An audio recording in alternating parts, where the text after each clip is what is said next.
twongeye kubasuhuza abakunzi bacu mudukurikira ku Yabivuze TV Rwanda. Iyi ni yacu nziza tunyuzaho ubutumwa bwiza bw'ijambo ry'Imana ribohora. Jafeti, umeze neza? Ndashimira Imana cyane. Ndagira ngo tuganirize abantu ubutumwa bwiza binyuze mu ijambo ry'Imana. Yego. Ndagira ngo rero utangire udusengera noneho tubone kubenjija mu ijambo ry'Imana. Dusenga Imana, Mana yacu, so umwami wacu Yesu Kristo, tugushimiye aya mahirwe uduhaye kugira ngo tuganire n'abantu benshi bari mu mihanda itandukanye, mu bihugu bitandukanye, ku migabane itandukanye, bazakurikirana ijambo ry'Imana. Turagushimiye kubera yuko hari abantu benshi biteguye kurya no kunywa bagahazwa n'ijambo ryawe. Turagushimiye natwe umwanya uduhaye n'uburyo bwiza uturemeye kugira ngo tuganirize abantu ba ijambo ryawe, kandi niyo ntego nicyo watuzaniye inaha, nicyo waturemeye. Bibiliya iravuga ngo kuko turaba Imana yaremye ituremeye imirimo myiza yo muri Kristo Yesu, ngo iyo yiteguriye kuva kera ngo tuyigenderemo. Turagushimiye rero uyu mwanya mwiza, turahitse umwuka wera ngo aze abane natwe, kandi ijambo ryawe rigirira umumaro abantu bose baryumva. Abaryumva bafite ibibazo basubizwe, abaryumva barwaye bakire, abaryumva barushye ijambo ryawe baruhure, abaryumva bafite ibikomere ijambo ryawe ribomore. Umuntu wese wumvira ijambo ntasigare uko yarari, ahubwo ahindurwe naryo, kandi ijambo ryawe rimugirira umumaro uhereye none ukagera igihe uzagarukira, mu izina rya Kristo umucunguzi wacu, amen.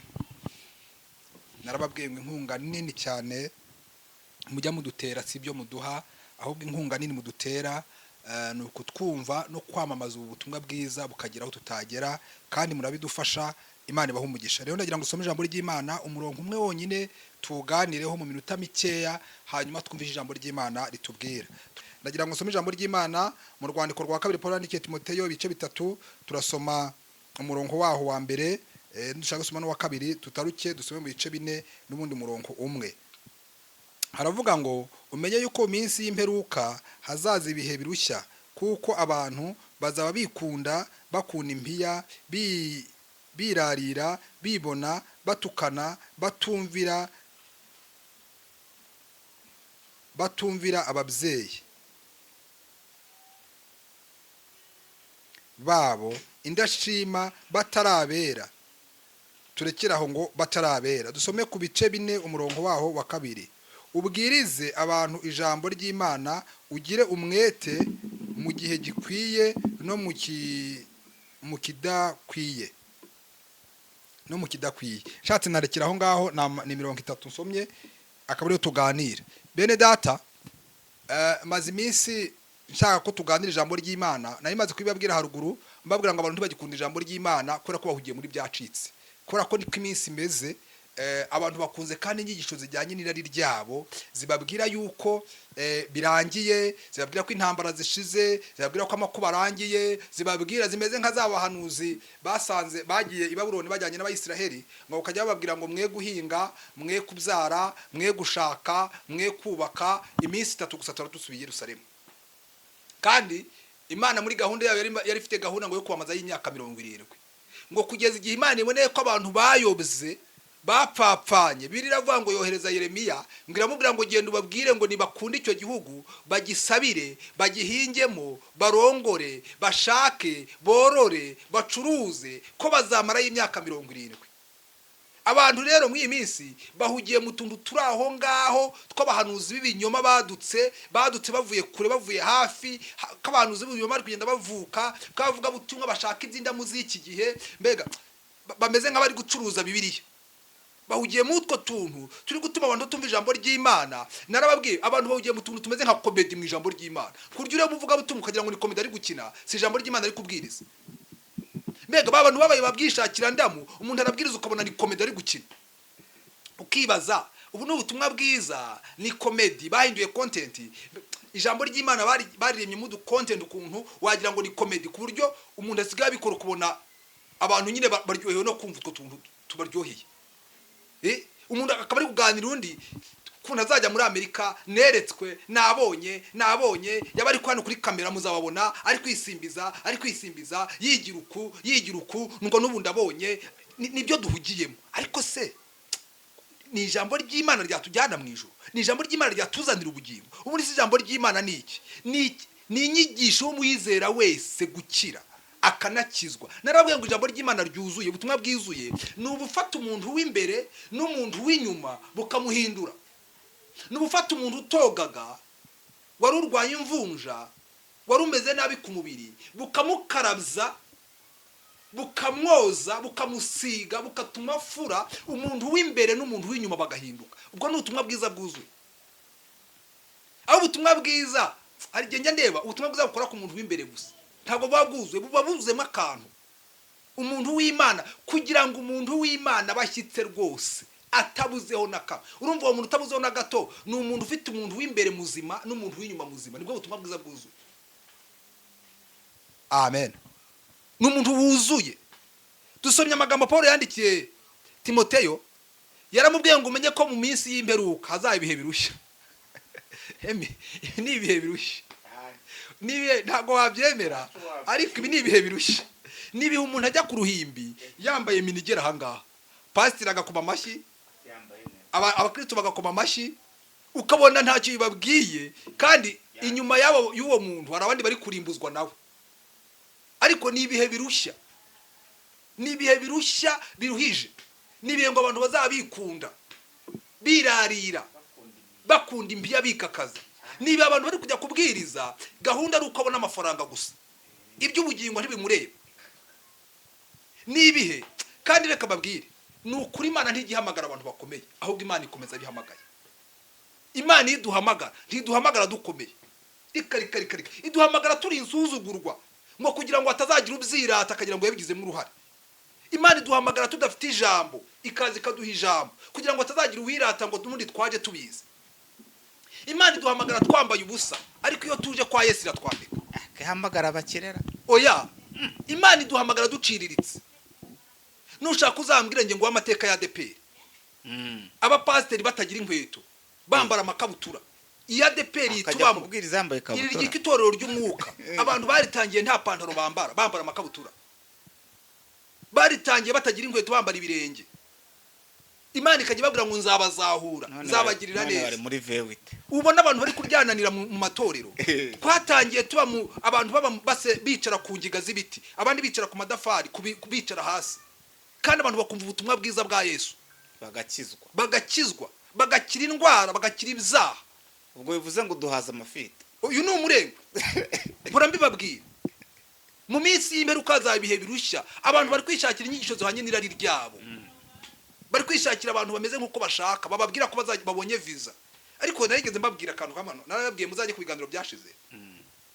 Pasiteri wawe, bishop wawe, apotre wawe, aposto wawe, umuyobozi wawe, umushumba wawe, aragushuka ngo ngusengere ubone visa, wakabyukira kuri immigration kujya gushaka visa. Wowe arakagushwa ngo reka ngusengere Imana iguhe visa, wakabyukira kuri immigration. Se yayego utagiye kuri immigration kwishaka. None se ubwo inzira yari ugusenga? Nuko gusengera ngo nujya kuri immigration bazakwemera. Ariko uza abateka mutwari mu iki gihugu. Pasiteri wawe njya nkunda kwibabwira mukagira ngo n'uruhinzo. Mu minsi y'imperuka za ibihe birushya, pasiteri wawe iyo urwaye aragusengera, we yarwara akababwira ngo ni mu amafaranga muterateranye tuvuze pasiteri. Ngaho jubira wabo. Haje ibihe birushya.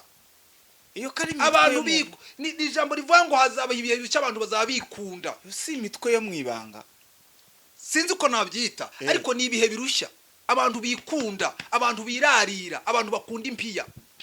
Haje ibihe umwana wa pasiteri atubwira ngo duteranye ajye kwiga muri Amerika. Uwanjye bakamujyana muri leta muri naye. Haje ibihe birushya. Umwana wa pasiteri bagateranya ngo we umugore wakajya kubyarira muri Amerika. Uwanjye bakavuga ngo tumusengere. Ni muzare tumusengere. Uwawe twateranyije. Ubu kari ubwesikoro. Hoya ni ibihe birushya, ni ibihe byo kwikunda, ntago ari ubwesikoro. Abantu ntabwo badi kubitandukanya. Ni ibihe byo kwikunda, abantu bazaba bikunda. None ubwo watandukanye ubwesikoro gute n'ibyo bihe byo kwikunda? Ko numva n'ubundi arimo ubwesikoro. Ubwo ni ibihe byo kwikunda, ibyo byo bwesikoro byihore ntibiri mu ijambo ry'Imana. Ni ibihe byo kwikunda. Ni ibihe abantu bikunda, kandi Yesu yavuze ngo amagambo. Ni byo kwikunda harimo ubwesikoro. Paulo yageze yandika, aravuga ngo kubw'icyubahiro umuntu wese akiri imbere mugenzi we. Kubw'icyubahiro umbiye kuba ngushyira imbere nawe ukanshyira imbere, tugashyirana imbere kubw'icyubahiro. ariko ntabwo ariko bimeze ntabwo ariko bimeze ahubwo umuntu abantu basigaye bakicanira bagapfa bakizize nugize haronka ntabwira mugenzi reka aravuga ati ahubwo ntakiriyo abantu bazaba bikunda niko kwikunda badakunda nababo niko biri yavuze badakunda nababo iyo yavuze ngo badakunda nababo umugore adakunda umugabo umugabo adakunda umugore umwana adakunda umubyeyi we umubyeyi adakunda umwana we bantu badakunda nababo uretse no gukundana bazaba badakunda nababo nabo ubwabo batikunda wese ubona abantu bikunda ese umuntu yaba yikunda akava mu rugo yambaye ubusa ari kurata ibituza ari kurata ibitugu akarenga hariya ijoro ryose ntabwo abantu bikunda negeze mbaza umuntu reka ndeke kubivuga kuri kamera ntabwo abantu bikunda uzi ko umuntu umubwira ati wakwambaye ibintu bigukwiriye ngo uranshaka kusanzwe ufite wenda usanzwe urwarasima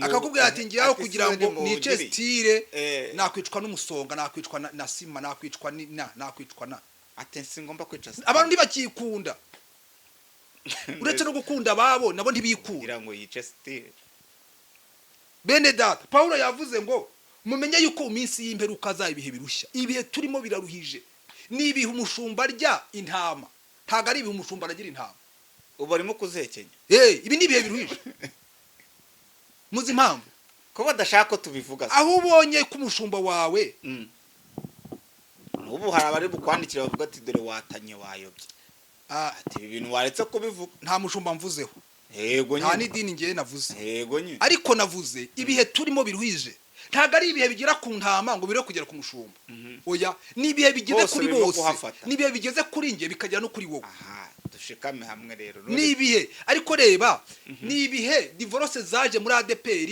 itorero ry'umwuka ni nashakaga umugore nkavuga ngo ni umwuka ya mundanye ajya mbere ntago zabagamo oya muri ADPR reka anga zabagamo mwibanga oya itorero ry'umwuka sigaye nese ko leta yahoze igira divorce zibamo none hari igihe wegeze wumva uretse iki gihe kiruhije kiju wegeze wumva umuntu muri ADPR wakoze divorce twarabumbishe cyane umbwira wo wumvisha bajyaga mu nkiko nese wajyaga mu nkiko bakagutandukanya ntago ibyo byabaga ari divorce nta muntu wo muri ADPR wajyaga muri divorce bakoraga ubundi buryo kabashumba abashumba babaga bakunze intama ku buryo bateri yashoboraga kurara mu rugo rw'umukristo arimo kubunga turasoma igitabo cya Yobu ibice 27 turasoma n'umurongo waho